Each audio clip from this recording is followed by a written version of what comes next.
네, 안녕하세요. 신박사 인사드리겠습니다. 2024년 1월 16일 신박사의 장마감 복귀 방송 하도록 하겠습니다. 오늘 시장도 좀 조정이었어요. 최근에 조정의 어떤 약세 흐름이 좀 지속되고 있는데요. 지수단의 이제 흐름이 신년 지금 계속 좀 약세를 좀 띄고 있고요. 최근에 이제 뭐 북한 관련된 약간 좀 뭐 안 좋은 어떤 내용들도 좀 흘러나오고 있고, 대내외적으로 조금 이제 증시를 누르는 그런 내용들이 좀 압박을 하는 것 같습니다. 수급 구도도 이제 기관의 매도세가 좀 지속되는 것 같고요. 뭐 그럼에도 불구하고 이제 지금 구간은 충분히 이제 연말에 이제 강세를 띈 되돌림의 어떤 조정 구간이라고 좀 보여지고요. 오늘 시장 내에서는 이제 로봇주들이 굉장히 강세를 띄었습니다. 정부가 이제 K 로봇 경제를 정책적으로 지능형 로봇에 대해서 정책적으로 이제 발표를 했는데요. 육성하기 위해서. 그래서 그런 부분들이 좀 반영된 걸로 좀 보여지고요. 정부 정책의 이제 장기 프로젝트죠. 결국 이제 로봇을 키워야지만 하는 음, 어떻게 보면 이제 대세죠. 예, 흐름을 거스를 수 없는 그런 이제 생산 가능 인구의 이제 급속한 이제 둔화 이런 부분들은 로봇 혹은 어, 이제 자동화 이런 걸로 이제 극복을 해야 될 겁니다. 그런 부분에서 정부 정책이 장기 프로젝트로 가고 있다. 이렇게 좀 볼 수 있는 그런 내용이고, 그 내용 한번 짚어드리고, 또 이제 한미사이언스가 이제 상한가에 들어갔죠. 경영권 분쟁의 어떤 가능성들 이런 것들이 이제 투심을 수급 구도를 그렇게 좀 만드는 것 같습니다. 오늘 시장 정리해보면서 필승의 전략 한번 세워보도록 하죠. 지수 마감해보죠. 오늘 코스피 지수 1.1% 빠졌고 코스닥은 0.5% 빠졌습니다. 거래대금은 이제 양시장 모두 9조 원 내외 정도, 하락 종목 수가 좀 2배에서 3배 정도, 코스닥은 1100 종목이 하락했고요. 오늘 수급 구도도 코스피 쪽에 외국인이 1800억, 기관이 4000억 순매도, 코스닥은 이제 큰 변동은 없었고 선물 쪽에서 외국인이 6천 계약을 이제 순매도했습니다. 증시 주변 자금 50조, 신용 융자 잔고는 18조 수준이고요. 어, 어제 미국장은 휴장이었고, 예. 그리고 오늘 아시아권 증시는 니케이가 0.7% 빠졌고 홍콩이 1.9%, 대만도 1%. 오늘 좀 전반적으로 아시아 장세가 좀 조정 흐름을 좀 내는 그런 구도였고요. 최근에 보시면 아시겠지만 이제 기관들의 매도가 계속 이어지면서 지수를 좀 억누르는, 연기금도 꾸준하게 좀 매도하는 그런 경향을 보이고 있는 그런 흐름을 내고 있고요. 그 업종 지수 차트 보시면 쭉 그 장기 평선을 뚫고 지금 내려왔습니다. 그래서 이거 계속 좀 빠지고 5일선을 저항받는 그런 흐름이 좀 지속되고 있고요. 이게 되돌려지는 흐름이 거의 다 온 것 같은데, 조정 흐름에 지속적으로 좀 조정을 받고 있습니다. 수급 구도상 팔면 빠질 수밖에 없는 거죠. 팔면 빠지고, 단기적인 어떤 시세는 수급에 의해서 이제 만들어지는 거기 때문에 뭐 어쩔 수 없습니다. 뭐 기관이 팔면 뭐 대량으로 팔기 때문에 빠질 수밖에 없는 부분이고, 그런 가운데서 이제 어, 종목별 흐름은 좀 다르게 움직이죠. 지수 연동돼서 그대로 같이 빠지는 흐름은 아니고, 또 이제 차별화되게 움직이는 종목들, 그런 것들 잘 찾는 게 필요할 것 같습니다. 코스닥 증시도 장기 평선 밑꼬리를 좀 그리면서 쭉 올라오는 흐름을 보였기 때문에 저가권의 어떤 유입 수급은 좀 있는 걸로 보여지는데요.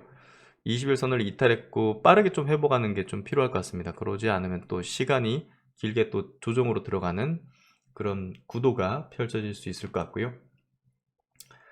어, 오늘 시총 상위 종목들 뭐 양시장 모두 좀 빠졌죠. 코스피 쪽도 삼성전자, SK하이닉스 모두 중기 평선 정도까지 좀 내려오는 그런 이제 약세 흐름을 냈고요.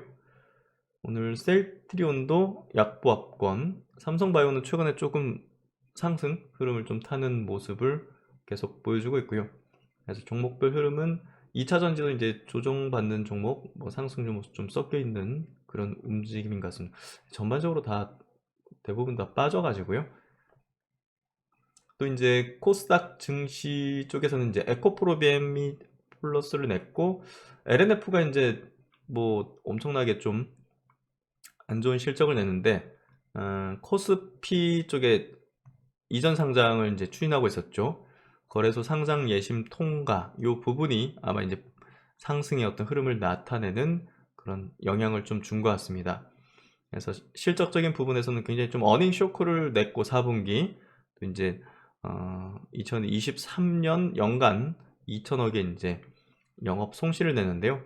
이제 역시나 이제 리튬 가격 폭락 때문이죠. 예, 대규모 재고자산 평가 손실, 뭐 전기차 수요 둔화, 판매량 감소 이런 부분 때문에 이제 수익성의 악화를 좀 보였다.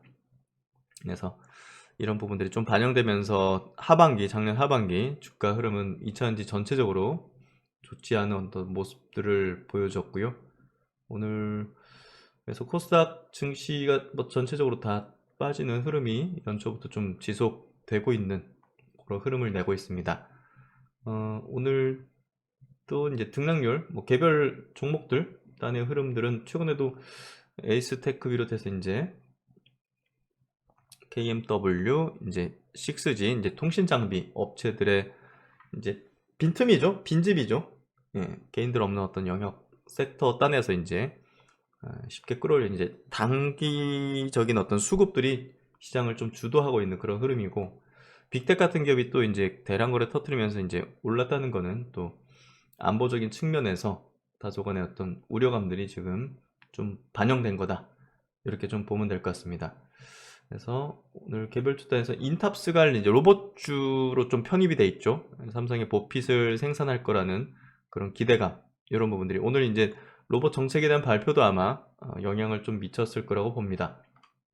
그리고 이제 한미사이언스가 어제 그 음봉으로 좀 밀리긴 했지만 오늘 상한가로 마감하는 흐름을 보여줬고, 뭐 이틀 동안 이제 기관하고 외국인들은 대량으로 매도했지만 이제 큰 손들이 진입한 거죠. 개인 큰 손들이 진입하면서 끌어올리는 그런 흐름을 보여줬고, 경영권 분쟁이 지금 발생된 거잖아요. 지금 여러 인터뷰 기사들을 보면 오너 쪽에 이제 그 모녀와 이제 형제 간에 이제 지금 뭔가 좀 그 조율이 안 되는 그런 것들이 결국 이제 경영권 분쟁의 흐름으로 좀 전개되는 그런 구도가 증시에서도 좀 반영되는 그런 모습을 띠고 있는 것 같습니다. 그래서 오늘 시장 내에서도 뭐 로봇주들이 좀 강세인데요. 오늘 에브리버 같은 경우도 이제 그 대량 거래를 터트리면서 강세 흐름을 좀 만들어줬고, T로보틱스 같은 기업도 13% 급등하는 흐름을 내줬습니다. SBB테크, 로보티즈 같은 기업도 4% 내외 정도 강세. RS 오토메이션이 8% 강세로, 와, 여기서 반토막을 냈다가 다시 또 회복하는 흐름을 내고 있고요. 이번 정책들을 찬찬히 보면요, 이 부품 쪽에서도 국산화하는 그런 정책들이 아마 이제 SPG 같은 기업에 상당히 우호적으로 작용하게 될 것이고, 그런 흐름상 이제 최근에 주가 흐름도 지수보다는 좀 강한 그런 구도 흐름을 보여주고 있습니다. 두산 로보틱스 같은 경우는 최근에 좀 세게 올라오다 보니까 조정을 받는 그런 흐름을 내고 있는 것 같고요. 어쨌든 시장 자체가 지금 중소형주 중심의 어떤 장세 흐름이 이어지고 있고, 오늘 또 반도체 그 소부장 기업들의 약세가 좀 두드러집니다. 한미 반도체 같은 좀 작년에 대장 성격을 지녔던 종목이 중기평선을 이탈했죠. 이런 것들 조금 볼 필요가 있을 것 같고, 이오테크닉스 같은 기업도 지금 위에서 계속 돌리잖아요. 이런 것들은 좀 상승의 부담이죠. 이 매물화 되는 거기 때문에 추가 상승의 가능성을 계속 낮추는 그런 구도 흐름이라고 볼 수 있을 것 같아요. DIT도 위에서 이제 돌리잖아요. 이런 게 이제 분산의 과정이거든요, 사실. 그래서 그런 흐름상 그래서 좀 부담스러운 매물대를 만드는 그런 형태가 좀 되고 있다. 바이오 쪽도 최근에 조정을 좀 지속하고 있죠. 오늘도 이제 레고캠 바이오가 기관의 대량 매도 속에서, 이건 이제 중기적으로는 기업 가치의 우상향 기조를 볼 수 있지만 단기적으로는 뭐 외국인과 기관이 대량으로 파니 뭐 빠지는 거 당연합니다. 그래서 그런 부분에서 뭐 누가 옳고 그르고 문제보다는요, 팔겠다는데 뭐 주가는 빠질 수밖에 없죠. 단기적으로 빠지는 겁니다. 이게 약세 추세로 가는 거라고 보여지진 않지만 뭐 좋은 기회라고 보는데 단기적으로는 뭐 기관 외국인들 팔고 싶은 사람들이 있었나 보죠. 이런 쪽에서 팔면 뭐 단기적으로는 좀 시세가 변동성을 보이고 빠지는 흐름이다. 그래서 기업 가치와 무관한 수급이 나오면서 빠지는 거기 때문에 이런 구간이 결국 이제 갭을 메꾸면서 기회를 주는 어떤 구간인 거죠. 그래서 그런 부분 어제도 이제 영상을 제가 공시 나오자마자 이제 올려드렸잖아요. 그만큼 이제 중요한 어떤 이제 이슈가 발생한 거고 장기적으로 이제 우호적인 어떤 방향의 어떤 이벤트 성격인데 단기적으로는 뭐 그걸 빌미로 좀 팔고 싶었던 사람이 있었던 것 같고 그들이 장기적으로는 옳지는 않을 겁니다. 하지만 뭐 팔고 싶은 그런 수급들이 판다 이렇게 좀 해석하면 될 것 같고요. 그래서 지금 시장 흐름 자체가 단기 수급에 의해서 좀 좌우되는 그런 흐름을 내고 있고 그런 단기 수급이 또 한미사이언스 같은 또 명분이 또 있는 이런 쪽으로 좀 붙는 거고 이제 로봇 섹터 같이 또 정책적인 어떤 이슈가 확 분 그런 영역으로 자금을 붙이는 그런 구도가 펼쳐지고 있습니다. 그래서 상반기는 그 중소형주들의 장세 그리고 이제 중소형주들 중에서 굉장히 큰 상승을 내는 종목들이 많이 탄생할 걸로 보고 있고요. 그런 부분에서 지금 1월 달에 이런 조정 구간을 잘 활용해야 됩니다. 이 구간이 야 이게 뭐 주식 아닌가 보다 이런 식으로 오판하게 되면 결국 올해 상반기에 큰 기회가 형성될 부분들을 놓칠 가능성이 높지 않을까 그렇게 좀 생각이 되고요. 오늘 K로봇 경제 실현을 위한 제4차 지능형 로봇 기본 계획 이제 장기 프로젝트잖아요. 4, 5, 6, 7, 8 5개년 계획이라고 볼 수 있는데 이걸 찬찬히 보면서 정부의 의지가 굉장히 강력하구나. 그리고 이제 각 국가별로 이제 로봇 정책에 대한 부분도 이제 여기 이제 표시가 되어 있는데 다른 국가들도 굉장히 큰 지금 이 로봇 산업에 대한 투자를 이제 하고 있구나. 그렇게 좀 볼 수 있었는데요. 로봇은 산업혁신, 노동시장 변화에 대응하는 일석삼조의 미래 산업이다. 생산성 혁신, 노동시장 변화 대응, 미래 신성장 산업. 그러니까 뭐 무조건 성장하는 산업이기 때문에 그리고 필요할 수밖에 없는 산업이고 생존 게임인 거죠, 결국. 생존과 연결되고 또 지금 AI 시대에서 물리적 세계로 이제 연결돼 가지고 결국 그 우리의 어떤 생활을 이제 변화시키고 또 발전시킬 영역이 이제 로봇을 통한 어떤 혁신이죠. 그래서 이 로봇은 각국 정부의 아마 이제 정책에서도 가장 윗단으로 올라가는 그런 어떤 산업이 될 걸로 예상이 되고 있습니다. 그래서 산업활동 전반에 인간과 로봇의 협업이 확장돼서 생산 효율성을 높이는 새로운 어떤 자본재로 부상할 것이다. 결국 이제 자본재라는 게 이제 그걸 이용해서 이제 다른 것들을 또 생산할 수 있는 그런 부가치를 생산할 수 있는 그런 걸 이제 말하는 거죠. 서비스 부분도 이동성과 기능화 수준이 고도화되면서 물류, 생활안전, 국방, 식품 제조 등의 혁신을 가져오는 신비즈니스 시장이 본격 이제 개화할 것이다. 이렇게 좀 예상하고 있고요. 서비스 로봇 시장이 한 2030년까지 4배 정도 성장할 걸로 전망되고 있다는 거. 그래서 빨라지는 이제 인구 구조 변화에 대응하고 안전한 근로 환경에도 크게 기여를 할 것이다. 지금 생산 가능 인구의 감소가 굉장히 좀 심각한 문제고 또 고령화 인구가 2030년쯤 되면 한 40%까지 올라올 걸로 예상이 되고 있는데요. 이런 부분들은 로봇이 성장할 수밖에 없는 그런 환경을 제공하고 있고 뭐 산업 안전 쪽으로도 이제 많이 이제 쓰임새를 가지게 될 걸로 봅니다. 첨단 로봇은 잠재력이 큰 전략 산업으로 세계 각국도 정책적인 경쟁을 본격화하고 있다. 결국 이제 AI 반도체 2차전지 첨단 부품이 융복합되는 거죠. 전후방 파급 효과가 큰 신성장 동력이자 국가적인 전략 산업으로 잠재력이 부각이 되고 있다. 그래서 미국과 EU에서도 이제 엄청난 예산 R&D 지원을 하면서 이쪽에 대한 지원 정책을 펴고 있다는 거.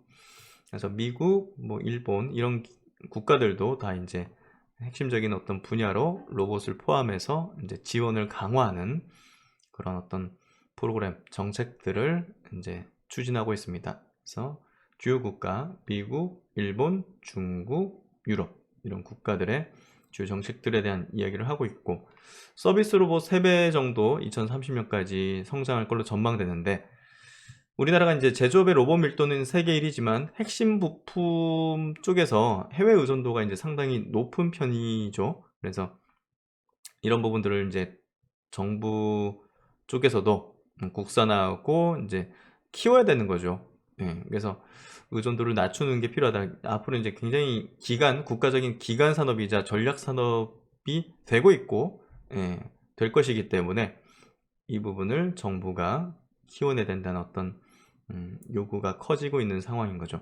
제조업 중심 국가인 미국, 일본, 미국, 일본, 독일 등 국가의 시장 규모가 전체 80%다. 또 이제 신흥국 쪽에서도 자동화 수요가 증가할 수밖에 없는데요. 그리고 이제 선진국, 미국 특히 공급망을 온쇼어링 정책, 이제 자국으로 이제 들이는 그런 정책으로, 거기 뭐 미국 인건비도 비싸고 그렇기 때문에 이제 로봇에 대한 투자를 통해서 그런 것들을 해결하려고 하는 그런 방향을 확실히 잡고 있죠. 세계적인 로봇 회사가 다 이제 뭐 일본이나 미국, 독일 회사들이죠. 뭐 중국이나. 그래서 화낙 같은 회사들, 야스카와 미쓰비시, ABB 같은 스위스 회사들, 쿠카 같은 중국 회사들이 제조 로봇 40%를 차지하고 있다 해서, 우리나라도 이제 이렇게 좀 큰 기업들이 나와야 되죠. 예, 그게 이제 가장 앞서 있는 게 두산 로보틱스가 될 수 있겠죠. 그래서 이제 자율 조작, AI 등 기술 발전으로 제조 로봇의 활용 범위가 비정형 공정 등으로 확장되고, 협동 로봇 등 신시장에서 경쟁이 가속화되고 있다. 서비스 로봇, 우리가 이제 다양한 어떤 서비스들, 우리 이제 식당에서 이렇게 막 서빙하는 그런 것들이 이제 서비스 로봇의 대표격이죠. 그리고 이제 우리 집 안에서 이제 케어해주는 그런 어떤 로봇들, 돌봄 로봇, 홈케어 로봇, 뭐 로봇 청소기든 서비스 로봇에 들어가는 거죠. 그래서 이제 그런 영역이 굉장히 커질 거다. 2030년까지 513억 불로 4배 이상 성장할 것으로 예상이 되고 있다. 제조 로봇보다 이제 훨씬 더 큰 성장률을 낼 것이라는 거죠. 그러면 이제 당연히 이제 로봇에 대한 부품 시장도 엄청나게 커질 텐데요. 주요 시장 내에서도 로봇 부품이 가장 크게 성장하는 걸로 정부에서 예상을 하고 있기 때문에 6배 성장한다고 전망을 하고 있습니다. 2030년까지. 그래서 이쪽에는 이제 소프트웨어도 있고 이제 하드웨어 단으로도 있고 뭐 모터 감속기 같은 핵심 부품도 있죠. 그래서 서버 모터 감속기 이런 핵심 부품이 제조 로봇의 원가의 절반 이상을 차지하기 때문에 중요한데, 지금 일본 기업이 주도하고 있다는 거죠.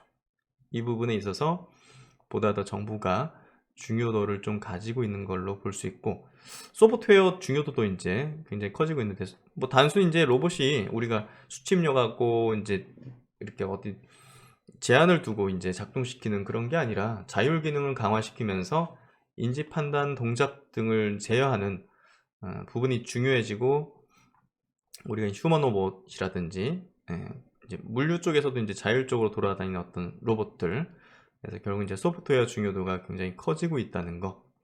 그리고 핵심 부품인 서버 모터하고 감속기가 이렇게 또 일본과 독일 회사 중심으로 과점하고 있다는 거. 이런 부분들이 한국의 기업들이 이제 많이 올라와야 된다. 그래서 지금 국내 로봇 산업 같은 경우는 지금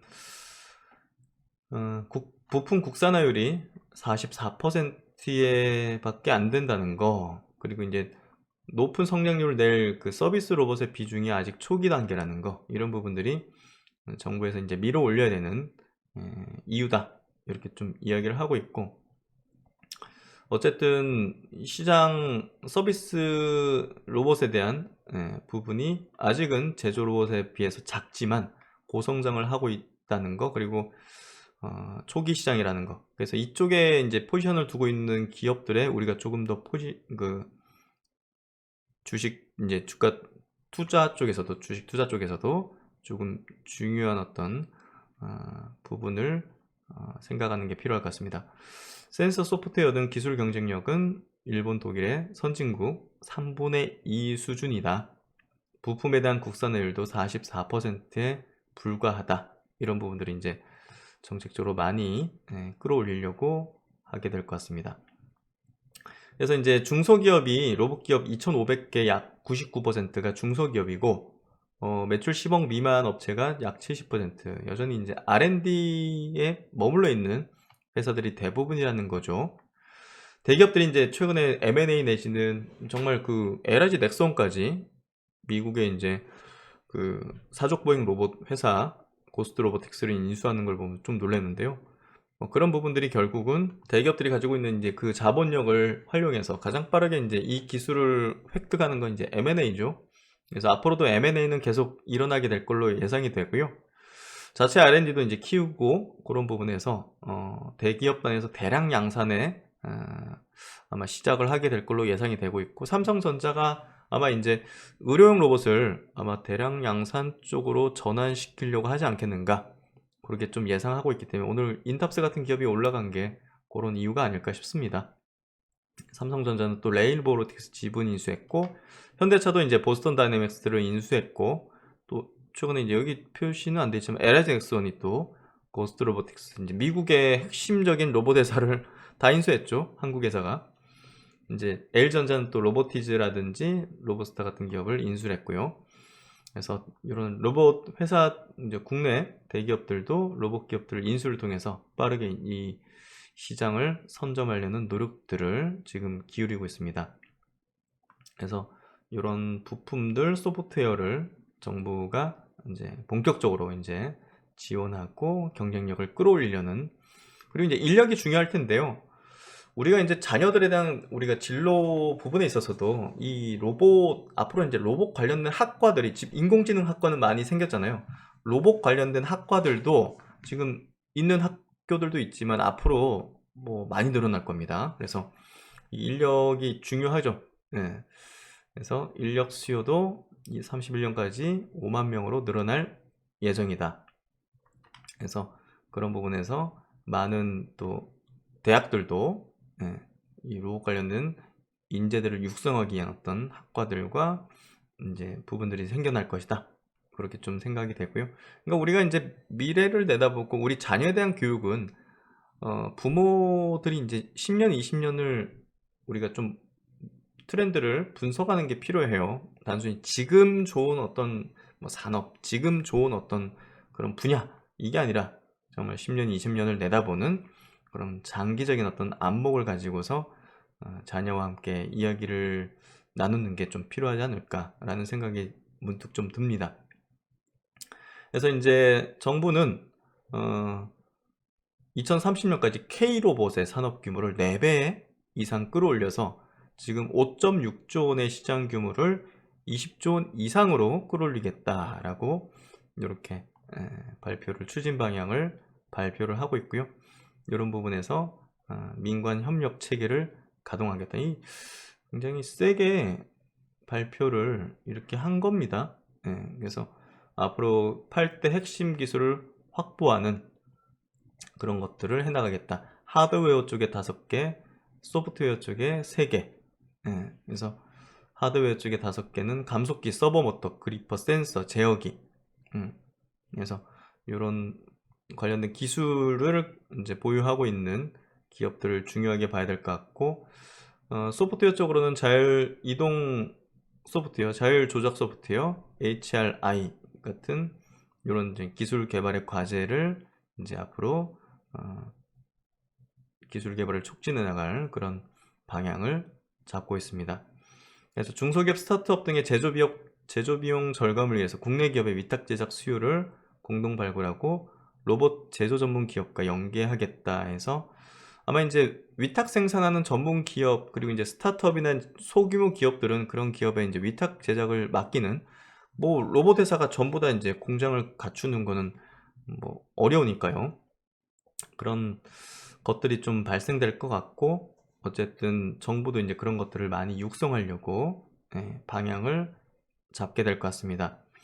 그래서 인력적인 부분 아까 말씀드린 대로 정부가 로봇 대학원 20개 중심으로 유관학과와 간의 로봇 융합 과정을 개설하고 산학 프로젝트 확대 등을 통해 융복합 인재를 육성하게 된 거. 단순히 로봇으로만 이제 뭐 뭐랄까요, 단일화된 기술 그런 게 아니죠. 로봇이 지금 다 소프트웨어, AI부터 해가지고 하드웨어 어떤 메카닉적인 부분들, 또 이제 IT적인 부분들, AI 관련된 이런 모든 게 융합되는 분야잖아요, 로봇이. 그렇기 때문에 이 학과 간에 또 융합 과정이 필요하겠죠. 단순히 뭐 기계과, 전기전자학과 이게 아니라 그런 부분으로 앞으로 나아가게 될 것 같고, 앞으로 이제 석박사 학위과정 지원을 통해서 다양한 어떤 이런 분야로 융합형의 AI 소프트웨어 인력 양성을 해나갈 것이다. 또 이게 기대가 되는 흐름이 될 것 같습니다. 그래서 이제 향후 계획에 대해서 이제 첨단 로봇 경제 TF팀을 결성해서 이 기술, 또 지역 규제, 국제 협력, 기타 이렇게 분야별로 위원회를 결성하고 추진해 나갈 예정으로, 이번에 이제 기본 계획을 발표한 부분들, 또 국가 로봇 테스트 필드 실행 계획 발표하고 올해 상반기 첨단 로봇 핵심 기술 개발 R&D 로드맵을 발표할 것이다. 그래서 계속적으로 강력하게 정부단에서 로봇 관련된 흐름을 좀 주도해 나갈 걸로 예상을 해볼 수 있을 것 같습니다. 그래서 이제 로봇주들이 작년에 이제 두산 로보틱스 상장 때 이렇게 두산 로봇 레인보우 로보틱스 같은 기업도 이제 급등했잖아요. 단기적인 고점을 찍었지만 우상향의 흐름을 깨지 않고 있다는 거죠. 그러니까 이 섹터 단의 흐름 자체가 꺾이는 흐름은 아닌 거죠, 지금.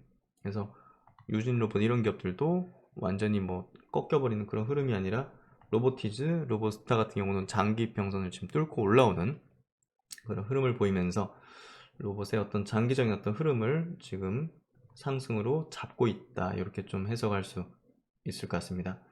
그래서 오늘 로봇 중심으로 좀 정책적인 부분들 이런 것들 좀 체크를 해드렸는데요. 이제 어떤 트렌드의 방향성 자체가 이제 확고한 분야죠. 우리나라뿐이 아니라 글로벌적인 트렌드, 또 대기업들까지 참여하는 것들, 정부, 대기업, 글로벌적인 트렌드, 이 3박자가 맞아떨어지는 분야는 우리가 정말 매우 중요하게 투자적인 어떤 부분에서도 전략적으로 가져야 되겠죠.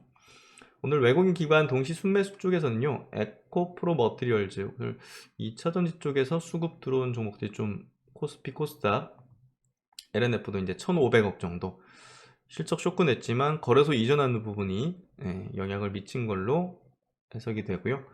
에코프로 BM도 140억, 알테오젠도 120억 정도 들어왔고, HBSP 반도체 쪽, 로봇 쪽 T로보틱스, 레인보우 로보틱스, 또 로보티즈 같은 기업도 수급이 들어오는 흐름이었고요. 바이오 쪽 최근에 조정인데요. 알테오젠 꾸준하게 그래도 좋은 어떤 흐름 내고 있고, 에비엘 바이오도 수급은 들어온 모습입니다. 그래서 최근에 조정이 뭐 깊은 종목도 있고 좀 얕은 종목도 있지만 바이오 종목들은 21선 내외의 어떤 조정 구간에 들어와 있다, 이 정도로 보면 될 것 같습니다. 코스피 쪽에서도 삼성바이오로직스 최근에 수급 계속 들어오는 것들, 이런 것들, 하나솔루션, CS윈드, 친환경 쪽으로 수급이 들어온 게 오늘 좀 특징적인 부분이었던 것 같습니다. 어쨌든 오늘 시장, 전체적인 시장은 좀 조정이었지만요, 계속적으로 성장 섹터가 순환매성으로 돌고 있죠.